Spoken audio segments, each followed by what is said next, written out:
Hey guys, welcome! Today I'll present you a very special MOC I've been working on for over a year now.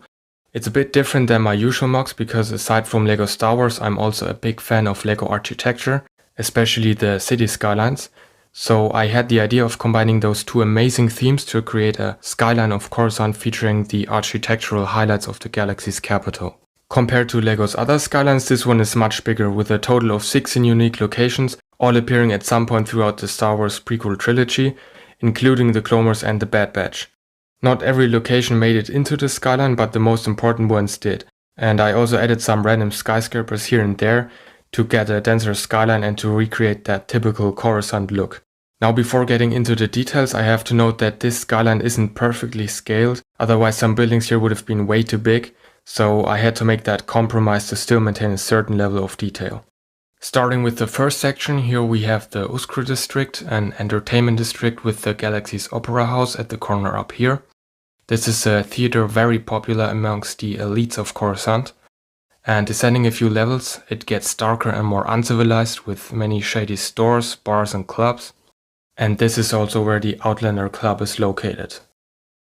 Most of Coruscant's population lives down here in the Underworld without getting any real sunlight and fresh air. Living on the surface in return is a luxury. This right here is one of those giant tubes that give you access to all the levels below the surface. And then there's this industrial district called Coketown, which is the site of Dex Diner and other restaurants often visited by hard-working laborers. Also up here there's the 79s, a cantina also called Clone Bar, because it was frequently visited by off-duty clones. Here these orange tiles in between the buildings represent the glow from the streets that you can still even see from space. And the tower over here is the Grand Republic Medical Facility, a hospital with the best and latest equipment, treating people from around the whole galaxy, for example Darth Vader when he gets his new suit. Moving along, I added some sleek skyscrapers that were shown in the background sometimes.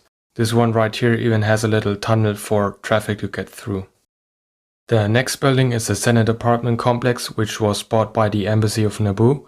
This is where Padme Amidala has her apartment up here, which also features this pretty cool balcony. Right next to that we have another huge residential tower called Republica 500 with private turbolift, security armaments and skydocks for the rich and famous people living there. Down here right in the center of the senatorial district there's the main Senate building. This is where the political debates are held. And the smaller building in front is the Republic Executive Building, housing all the offices and also functioning as a spaceport. Located not too far from that is the Jedi Temple. I think everybody knows what happens here. There are also little details included like the landing pad here and the statues that lead up to the entrance of the temple, which is pretty cool I think. Behind that there are again some more random skyscrapers. And this is an abandoned industrial district called The Works, with the Limerge power building serving as Darth Sidious's hideout for his secret meetings.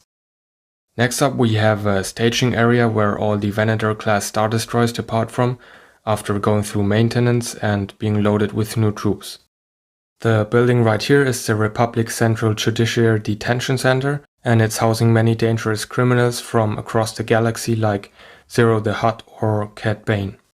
Then there's this plaza where all the military parades are held on, like the one in episode 2 for example. And lastly, right next to that we have the Republic military base, the headquarters of the Grand Army of the Republic. Here I was able to include this tiny first battle memorial for the fallen clones on Geonosis, a nice little detail.